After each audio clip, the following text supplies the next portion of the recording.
Hello student, मैं math teacher are के सिंह आपका ओमेगा प्रो क्लास में स्वागत है। आज जो है हम लोग कॉनिक सेक्शन स्टार्ट करने जा रहे हैं। टॉपिक का नाम है कॉनिक सेक्शन। नाम से स्पष्ट है, कौन का सेक्शन। सेक्शन क्या होता है कि किसी थिंग को अगर आप कट करते हैं तो उसका जो पार्ट होता है वो कॉनिक सेक्शन होता है। तो कॉनिक सेक्शन जो है ये कौन है, इसको किस एंगल से काटते हैं उसी तरह का शेप बनेगा। तो कोनिक सेक्शन जो है कोन का ही क्या है, सेक्शन है। ये कोन देख रहे हैं आप, ये आपका हाइट कहलाता है। ये बेस है, सर्कुलर होता है।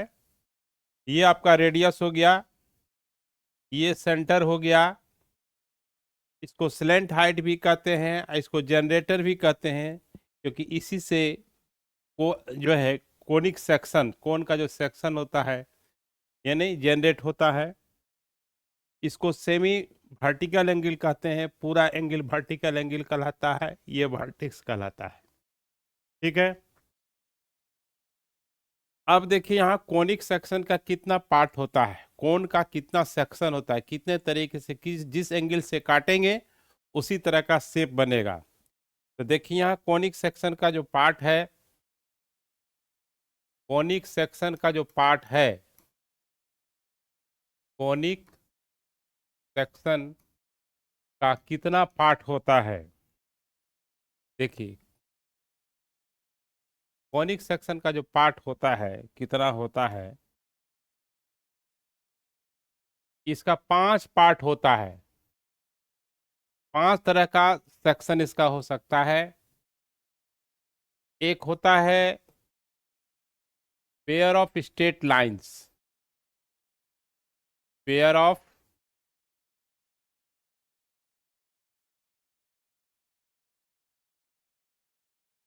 Straight lines. उसके बाद होता है सर्किल। तीसरा होता है पाराबोला।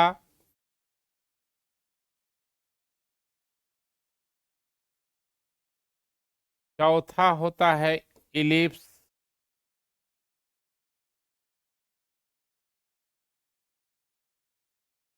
ये जो है आपका, एक मिनट, इसको pair of straight line,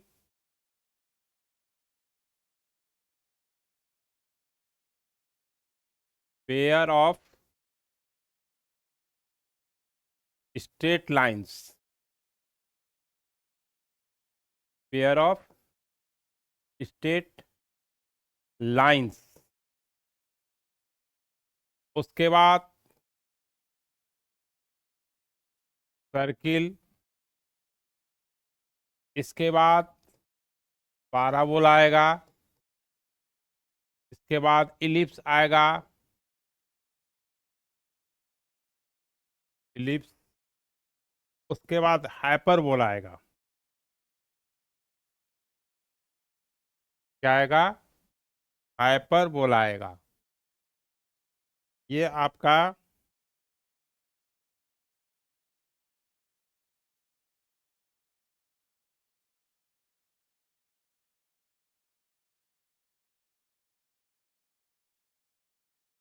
hyperbola आएगा।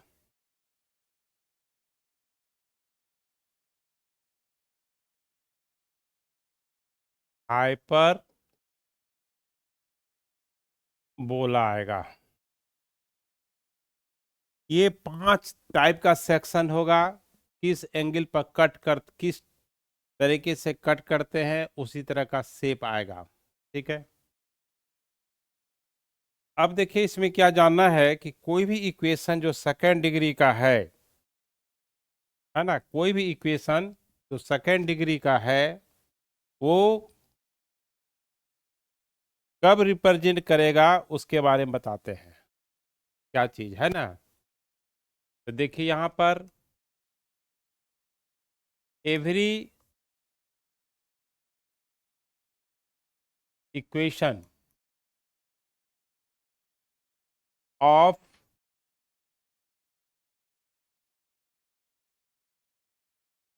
सेकेंड डिग्री में power 2, second degree in x and y, in x and y always represents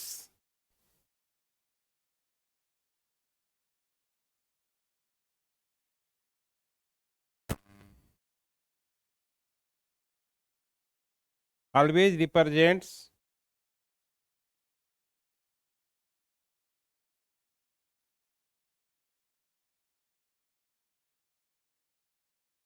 represents the equation of conic, equation of conic और कोनिक सेक्शन। एक ही बात है, conic और conic section में confuse नहीं होना है। इक्वेशन ऑफ कोनिक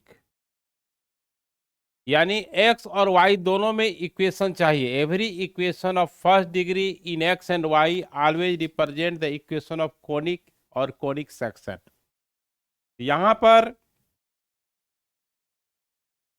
ये इक्वेशन देखिए, a x square plus 2hxy plus b y square plus 2gx plus 2fy plus c equal to 0। ये सेकेंड डिग्री का इक्वेशन है एक्स और वाई में। ये कोनिक सेक्शन को रिप्रेजेंट करता है। अब कब ये पाराबोला को रिप्रेजेंट करेगा, कब हाइपरबोला को रिप्रेजेंट करेगा, कब सर्किल को रिप्रेजेंट करेगा, कब पेयर ऑफ स्ट्रेट लाइन को रिप्रेजेंट करेगा, है ना। तो इसके लिए कंडीशन क्या है, तो देखिए यहां पर बताना चाह रहे हैं कि एक चीज नोट पॉइंट कीजिएगा कि जो ए एक्स स्क्वायर है प्लस 2hxy है अब प्लस बी वाई स्क्वायर है प्लस 2gx है अब प्लस 2fy है और प्लस सी है, प्लस सी इक्वल टू 0। ये इक्वेशन है। क्वाड्रेटिक इक्वेशन में जैसे डिस्क्रिमिनांट होता है उसी तरह से जब एक्स वाई में होमोजीनियस एक्स और वाई में जो सेकेंड डिग्री की इक्वेशन होता है उसका भी डिस्क्रिमिनांट होता है। वो डिस्क्रिमिनांट बहुत बड़ा होता है, बहुत बड़ा नहीं, इतना जरूर तक याद किया जा सकता है। क्वाड्रेटिक में बी स्क्वायर माइनस 4ac होता है, लेकिन यहाँ पर डिस्क्रिमिनांट को डेल्टा से डिनोट करते हैं। ये जो होता है a B C plus 2fgh minus A F square minus B ji square, a B C plus 2fgh minus A F square minus B ji square, है ना। ये होता है आपका, और a B C plus 2fgh minus A F square minus B ji square minus C H square, ये होता है। ठीक है, तो यहाँ पर ये a B C plus 2fgh minus B ji square minus A F square minus b square minus C H square, ये होता है आपका डेल्टा डिस्क्रिमिनांट। अब यहाँ पर डेल्टा या तो 0 होगा या तो 0 नहीं होगा। ठीक है, तो देखिए यहाँ पर जो डेल्टा है दो कंडीशन हो सकता है। डेल्टा का वैल्यू या तो 0 आए या 0 नहीं आए, तो ही बात हो सकता है। डेल्टा का वैल्यू निकालेंगे तो 0 होगा, डेल्टा का वैल्यू निकालेंगे तो 0 नहीं आएगा, और कोई बात तो नहीं हो सकता है। अगर डेल्टा 0 आता है a F square plus a x square plus 2hx y plus b y square plus 2gx plus 2fy plus c equal to 0 का जो डेल्टा डिस्क्रिमिनेंट होता है, क्वाड्रेटिक में बी स्क्वायर माइनस 4ac होता है, लेकिन इसका जो डिस्क्रिमिनेंट होता है a B C plus 2fgh minus f square minus b g square minus C H square होता है। तो यहां पर डेल्टा अगर 0 हुआ, देन जो एबव इक्वेशन है, यानी ऊपर वाला जो इक्वेशन है, then the equation represents pair of straight line, pair of straight lines, यानी पेयर मतलब दो, यानी joint equation of two lines होता है, मतलब कह सकते हैं that is joint equation of two lines हुआ,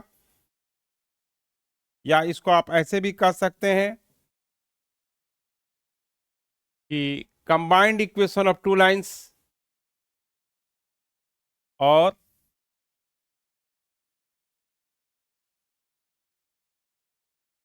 combined equation of two lines हुआ। अगर डेल्टा निकालते हैं, अगर डेल्टा 0 हो जाएगा, यही ये जो इक्वेशन है a x square plus 2hx y plus b y square plus 2gx plus c, ये जो इक्वेशन है पेयर ऑफ स्ट्रेट लाइन को रिप्रेजेंट करने लगेगा यदि डेल्टा जो है 0 होगा तो। यदि डेल्टा 0 नहीं है तब यहां पर क्या है कि देखिए, अगर एक्स स्क्वायर का कोफिशिएंट, एक्स स्क्वायर का कोफिशिएंट यहां पर क्या ए है और वाई स्क्वायर का कोफिशिएंट क्या बी है, if a equal to b, यानी एक्स स्क्वायर का कोफिशिएंट और वाई स्क्वायर का कोफिशिएंट इक्वल है, और एक्स वाई का जो कोफिशिएंट है यहाँ एच है, एच 0 है, यानी अगर ए इक्वल टू बी है और एच इक्वल टू 0 है, तब ये जो है सर्किल को रिप्रेजेंट करेगा। क्या करेगा? सर्किल को रिप्रेजेंट करेगा। अच्छा, अब देखिए, अगर डेल्टा नॉट इक्वल टू 0 है और h square equal to a B है, h square equal to a B है, तो ये पाराबोला को डिनोट करेगा। क्या करेगा? पाराबोला को, पाराबोला को डिनोट करेगा। यहां पर पाराबोला, अगर ये जो है,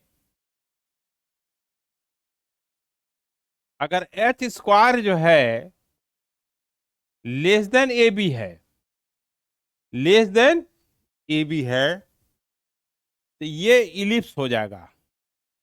क्या हो जाएगा? इलिप्स को डिनोट करेगा। अगर h square greater than A B है तो ये हाइपरबोला को डिनोट करेगा। हाइपरबोला को डिनोट, यही कोण का 5 ही सेक्शन होगा, छठा कोई सेक्शन नहीं होगा। तो कभी कभी पूछ देता है, इक्वेशन दे देता है और उसमें लेमडा का वैल्यू डाल देता है, कहता है कि for what value of lambda the equation represent the pair of straight line, यहाँ पर डेल्टा इक्वल टू 0 कर देंगे। उसके बाद इक्वेशन दे देगा, कहेगा कि ये सर्किल को रिप्रेजेंट करता है, कि पाराबोला डिनोट करता है, कि इलिप्स को डिनोट करता है, कि हाइपरबोला डिनोट करता है। तब जो है यहाँ पर टोटल चीज लिखा हुआ है। पहले डेल्टा निकालेंगे, सबसे पहले डेल्टा निकालेंगे, तब कोनिक सेक्शन का शेप पता चलेगा क्या रिप्रेजेंट करेगा।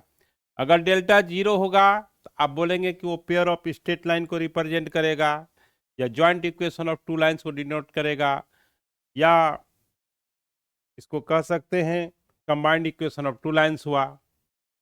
अगर डेल्टा नॉट इक्वल टू 0 है तब आगे बढ़ेंगे। अब देखेंगे कि एक्स स्क्वायर और वाई स्क्वायर का कोफिशिएंट अगर बराबर है, इक्वल है, ए इक्वल टू बी है और एच नहीं है, यानी एक्स वाई वाला टर्म नहीं है, तो वो आपका सर्किल हो जाएगा। यदि h square equal to a B है ना, डेल्टा नॉट इक्वल टू 0, तो सब में रहेगा, ये चारों में। अगर h square equal to a B है तो ये पाराबोला हो जाएगा। अगर एच स्क्वायर का value less than A B है तो इलिप्स होगा। एच स्क्वायर जो है ग्रेटर देन ए बी है तो हाइपरबोला है। एक तो इससे आप डिसाइड हो जाएगा कि कौन का कैसा सेक्शन होगा, कैसा शेप उसका होगा। दूसरा बात है, इसमें एक नई चीज आएगी, एसेंट्रिसिटी।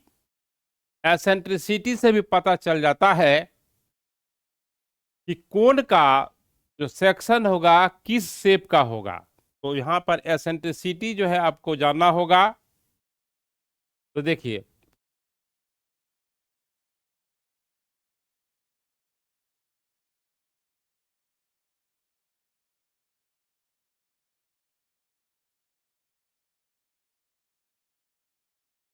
एसेंट्रिसिटी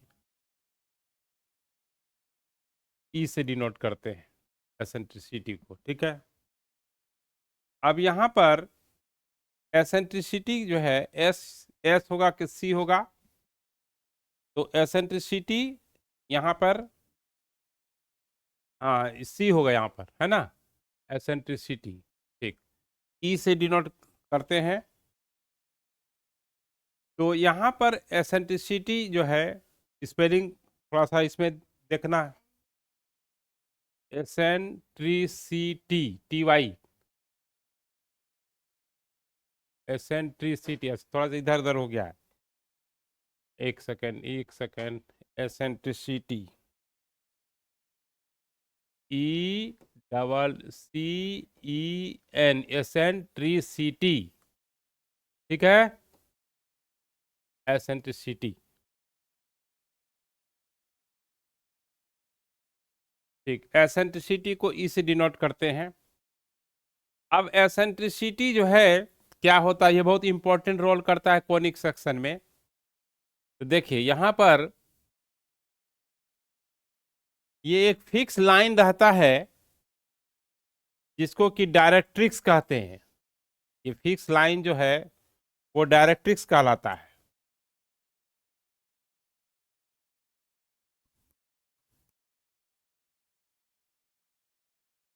फिक्स लाइन को डायरेक्ट्रिक्स कहते हैं।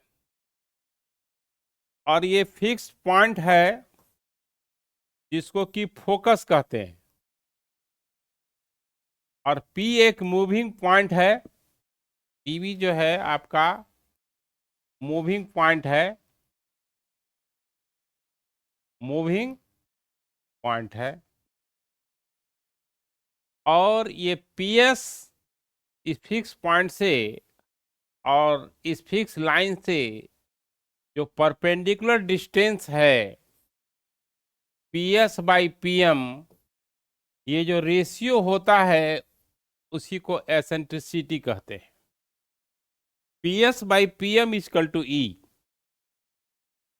ठीक है।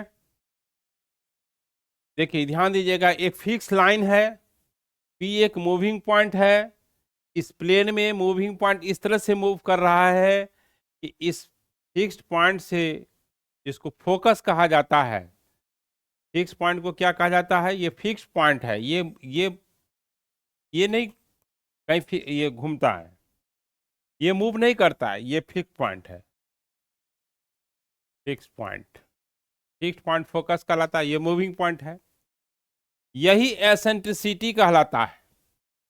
यही आपका क्या कहलाता है, एसेंट्रिसिटी कहलाता है। और इसको ई से डिनोट करते हैं। एसेंट्रिसिटी को क्या डिनोट करते हैं, ई से डिनोट करते हैं। अब सब खेल इसी का है। खेल ये है कि सब वैल्यू जो है ई पे ही डिपेंड करता है कि कैसा सेक्शन होगा। केस फर्स्ट ये है, if is equal to infinity है, ई क्या है, इन्फिनिटी है, इसका मतलब पीएम जीरो है। इसका मतलब क्या है, पीएम जीरो है। इफ इन्फिनिटी तब कब कब होगा, जब पीएम जीरो होगा। यानी जो मूविंग पॉइंट है केवल मूव करेगा डायरेक्ट्रिक्स पर। If e equal to infinity यानी moving point always, moving point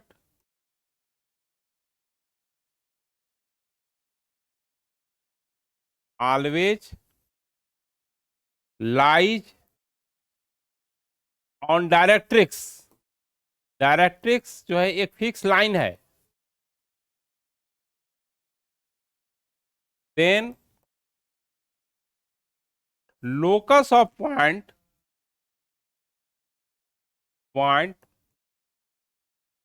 is straight line. Locus of point जो है क्या होगा, स्ट्रेट लाइंस होगा। Pair of straight lines, pair of straight lines, pair of straight lines, single नहीं, pair of straight lines. यानी joint equation of two lines होगा यदि ई infinity हो। यानी मूविंग पॉइंट कहां पर होगा, हमेशा डायरेक्ट्रिक्स पे मूव करेगा, क्योंकि ये इंफिनिटी तब होगा जब पीएम जीरो होगा। पीएम तब जीरो होगा जब मूविंग पॉइंट केवल डायरेक्ट्रिक्स पे ही मूव करेगा। दूसरा केस ये है केस टू में इफ इजकल टू जीरो है, इफ इजकल टू जीरो है, यानी एसेंट्रिसिटी जीरो कब होगा, जब पीएस जीरो होगा। क्या होगा, जब पीएस जीरो होगा। यानी मूविंग पॉइंट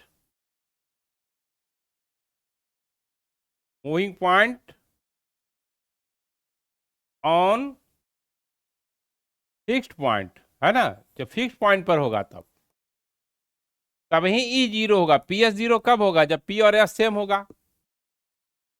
तो देन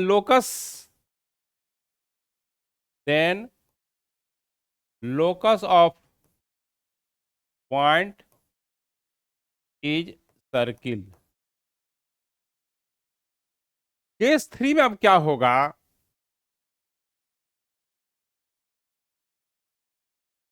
केस थ्री में जो है क्या होगा, केस थ्री में देखिए, if is equal to one, eccentricity one होगा, यानी PS by PM equal to one, यानी पीएस इक्वल टू पीएम, यानी मूविंग पॉइंट का जो डिस्टेंस है फिक्स्ड पॉइंट से फिक्स लाइन से क्या इक्वल है। Then locus is, then locus of point is parabola, parabola. अब केस फोर जो है, अब हम लोग जाएंगे केस फोर की ओर। तो देखिए ई अगर इन्फिनिटी है तो pair of straight line, e zero है तो circle e equal to one है, तो पाराबोला। और अगर जो है if e less than one है, यानी PS by PM is less than one, यानी PS is less than PM, यानी फिक्स्ड पॉइंट से जो पी पॉइंट का जो मूविंग पॉइंट का डिस्टेंस अगर पीएम से यानी फिक्स लाइन से जो परपेंडिकुलर डिस्टेंस से कम होगा, then locus of point is ellipse, then locus of point is an ellipse, ellipse होगा, इलिप्स होगा। और केस फाइव जो हो जाएगा, हाँ केस फाइव का होगा, इफ ई ग्रेटर देन 1 यानी PS by PM greater than 1 यानी PS is greater than PM,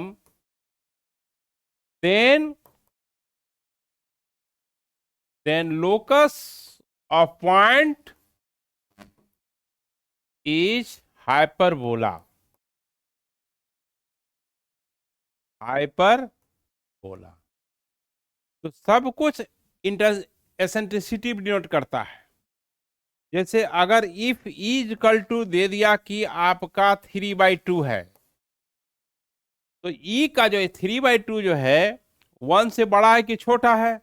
1 से बड़ा है। यहाँ ई ग्रेटर देन 1 होगा, तो अब ये हाइपरबोला हो जाएगा, हाइपरबोला हो जाएगा। अगर ई मान लिया जाए कि 0.5 है यानी 1/2 है, लेस देन 1 होगा, ये कैसा होगा? इलिप्स होगा। इस तरह के ऑब्जेक्टिव में क्वेश्चंस आता है। अगर ई अगर 0 है क्या होगा? सर्किल होगा। क्या होगा? सर्किल होगा। ई इक्वल टू अगर 1 है तो पाराबोला होगा, है ना। अगर ई का वैल्यू इंफिनिटी है, पेयर ऑफ स्ट्रेट लाइन नहीं, pair of straight line. Straight line क्या होता है कि एक मूविंग पॉइंट का लोकस होता है जो फिक्स डायरेक्शन में मूव करता है। तो आप दो तरीके से आप पता कर सकते हैं, एक एसेंट्रिसिटी के थ्रू और दूसरा इक्वेशन दिया हुआ है। तो अगर एच स्क्वायर ए बी के बराबर है तो पाराबोला होगा, एच स्क्वायर अगर लेस देन ए बी है तो इलिप्स होगा, H square greater than A B है तो हाइपरबोला होगा, है ना। और डेल्टा जो है अगर A B C plus 2f G H minus A F square minus B ji square minus C H square अगर 0 है, पेयर ऑफ स्ट्रेट लाइन है, नॉट इक्वल टू 0 है, तो फिर आगे बढ़ेंगे तब इससे पता चलेगा कि कोन का सेक्शन कैसे है, ठीक ना। तो कॉनिक सेक्शन का जो है 5 टाइप का सेक्शन होता है ना। इसको बारी बारी से हम लोग जो है स्टडी करेंगे। तो अभी तक हम लोग सर्किल और पेयर ऑफ स्ट्रेट लाइन आपके 11th के सिलेबस में नहीं पढ़ना है, तो स्ट्रेट लाइन तो पढ़ चुके हैं। अब जो है हम लोग सर्किल जो है भी पढ़ चुके हैं। अब जो है हम लोग को जो है पाराबोला इलिप्स हाइपरबोला का फिर नेक्स्ट लेक्चर में आपको बताया जाएगा, है ना, कि अब उसका क्वेश्चन होगा, पाराबोला का जो है इक्वेशंस बताया जाएगा। तो फिर हम लोग नेक्स्ट लेक्चर में स्टडी करेंगे इसके आगे क्या क्या होता है। ओके।